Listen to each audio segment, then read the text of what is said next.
ಅಹಮದಾಬಾದ್ ವಿಮಾನ ದುರಂತ ಪ್ರಕರಣ ಕಲಬುರಗಿಯಲ್ಲಿ ಸಚಿವ ಈಶ್ವರ ಖಂಡ್ರೆ ಹೇಳಿಕೆ. ವಿಮಾನ ದುರಂತ ಘಟನೆಗೆ ಕೇಂದ್ರ ಸರ್ಕಾರ ಹೊಣೆ ಹೊರಬೇಕು. ಕೂಡಲೇ ಕೇಂದ್ರ ವಿಮಾನಯಾನ ಸಚಿವ ರಾಜೀನಾಮೆ ಕೊಡಬೇಕು. ಇದು ಒಂದು ಅತಿ ದೊಡ್ಡ ದುರಂತವಾಗಿದೆ. ಅತ್ಯಂತ ನೋವಿನ ಸಂಗತಿಯಾಗಿದೆ. ಇಂತಹ ದುರಂತ ನಡೆಯದಂತೆ ಸರ್ಕಾರ ಕ್ರಮ ಜರುಗಿಸಬೇಕು. ದುರಂತದ ಬಗ್ಗೆ ನಿಷ್ಪಕ್ಷವಾಗಿ ತನಿಖೆಯಾಗಿ ಆ ವರದಿ ಜನರ ಮುಂದೆ ಇಡಬೇಕು. ಕಾಲ್ತುಳಿತಕ್ಕೆ ರಾಜೀನಾಮೆ ಕೇಳುವವರು ಕುಂಭಮೇಳದಲ್ಲಿ ಘಟನೆಗೆ ರಾಜೀನಾಮೆ ಕೇಳಬೇಕು. ಸಾವಿನಲ್ಲಿ ರಾಜಕೀಯ ಮಾಡಬಾರದು. ಟಾಟಾ ಗ್ರೂಪ್ಸ್ 1 ಕೋಟಿ ಪರಿಹಾರ ಘೋಷಿಸಿದೆ. ಆದರೆ ಆ ಪರಿವಾರದವರಿಗೆ ಎಷ್ಟು ಕೋಟಿ ಕೊಟ್ಟರೂ ಕಡಿಮೆಯೇ.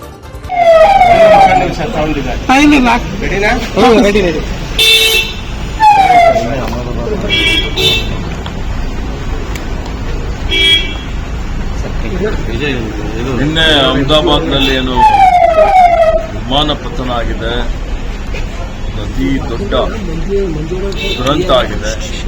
100 ಜನ ಮೃತಪಟ್ಟಿದ್ದಾರೆ.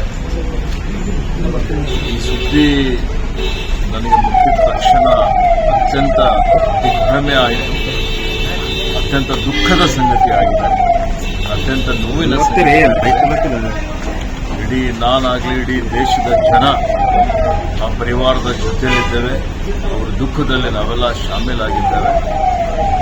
ಮತ್ತೆ ಇಂಥ ಒಂದು ದುರಂತಗಳು ನಡೆಯದ ರೀತಿಯಲ್ಲಿ ಶಾಶ್ವತವಾಗಿ ಇವತ್ತು ಸರ್ಕಾರಗಳು ಕ್ರಮ ಕೈಗೊಳ್ಳುವಂಥದ್ದು ಬಹಳ ಅವಶ್ಯಕತೆ ಇದೆ ಅಂತ ಹೇಳಿ ನಾನು ಹೇಳಲಿಕ್ಕೆ ಬಯಸ್ತಾ ಇದ್ದೇನೆ. ಮತ್ತು ಈ ದುರಂತಕ್ಕೆ ಯಾರು ಕಾರಣಕರ್ತರಾಗಿದ್ದಾರೆ ಇದರ ಬಗ್ಗೆ ಬಹಳ ನಿಷ್ಪಕ್ಷಪಾತವಾದಂಥ ಒಂದು ತನಿಖೆ ಆಗಬೇಕು. ಆ ತನಿಖಾ ವರದಿ ಸಾರ್ವಜನಿಕರ ಮುಂದೆ ಇಡಬೇಕು. ಮತ್ತು ಯಾರ್ಯಾರು ನಿರ್ಲಕ್ಷ್ಯ ಮಾಡಿದ್ದಾರೆ ಮತ್ತು ಯಾವ ಕಾರಣಕ್ಕಾಗಿ ಇಂಥ ಒಂದು ದುರಂತ ನಡೆದಿದೆ, ಇದೇನು ತಾಂತ್ರಿಕ ಕಾರಣ ಇದೆಯಾ, ಯಾರಾದರೂ ಇದಕ್ಕೆ ಹೊಣೆ ಹೊರಲೇಬೇಕಾಗ್ತದೆ. ಕೇಂದ್ರ ಸರ್ಕಾರ ಇದರ ಹೊಣೆ ಹೊರಬೇಕು.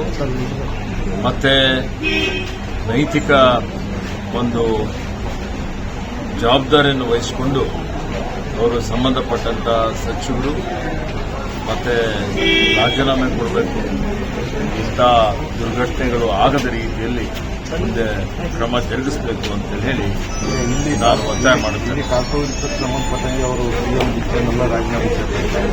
ಯಾವಾಗ ಕಾಲ್ ತುಳಿತಕ್ಕೆ ಅವರು ರಾಜೀನಾಮೆ ಕೇಳ್ತಾ ಇದ್ದಾರೆ, ಇವತ್ತು ಹೇಳಿದ್ರೆ ಅವರು ಆತ್ಮಾವಲೋಕನ ಮಾಡಿಕೊಳ್ಬೇಕಲ್ಲ. ಕುಂಭಮೇಳದಲ್ಲಿ ಅವರು ಕಾಲ್ ತುಳಿತಾ ಇತ್ತು. 100 ಜನ ಮೃತಪಟ್ಟಿದ್ದಾರೆ. ಇದು ಇವತ್ತು ನಿನ್ನೆ ಆಗಿದ್ದಂಥದ್ದು ಸುಮಾರು 250-300 ಜನ ಮೃತಪಟ್ಟಿದ್ದಾರೆ ನಿನ್ನೆ. ಮತ್ತೆ ಇವತ್ತು ಬೆಲ್ಗಾಂನಲ್ಲಿ ದಾಳಿ ಆಯಿತು.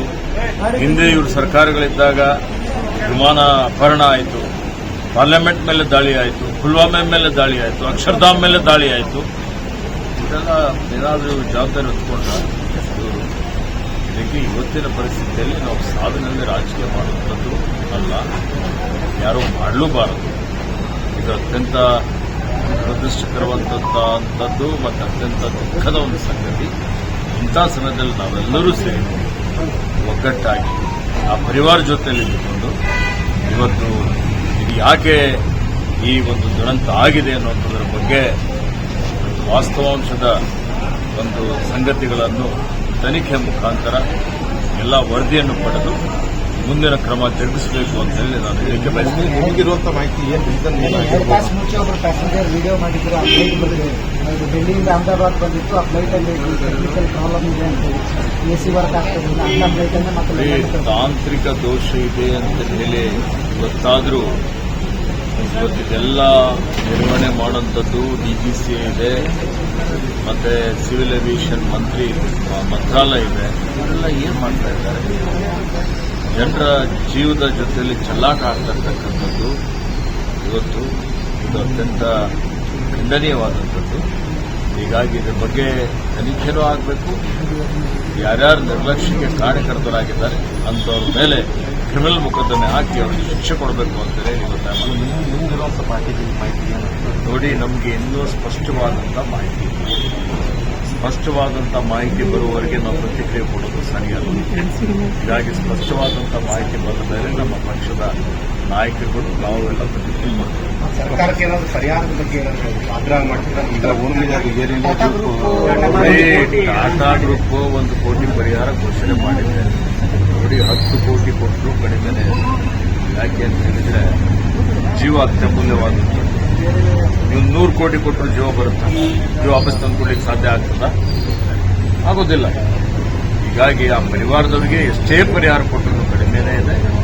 ಅವರಿಗೆ ಆತ್ಮಸ್ಥೈರ್ಯ ತುಂಬಬೇಕು, ಅವರಿಗೆ ಅವರ ದುಃಖದಲ್ಲಿ ಶಾಮೀಲಾಗಬೇಕು, ಅವರಿಗೆ ಶಕ್ತಿ ಕೊಡಬೇಕು, ಮತ್ತೆ ಇವತ್ತು ಜನರಲ್ಲಿ ವಿಶ್ವಾಸಾರ್ಹತೆ ಮೂಡಿಸುವಂತ ಕೆಲಸ ಇವತ್ತು ಮಾಡಬೇಕು ಅಂತ ಹೇಳಿ ನಾನು ಹೇಳಿಕೆ ಬಯಸ್ತೇನೆ.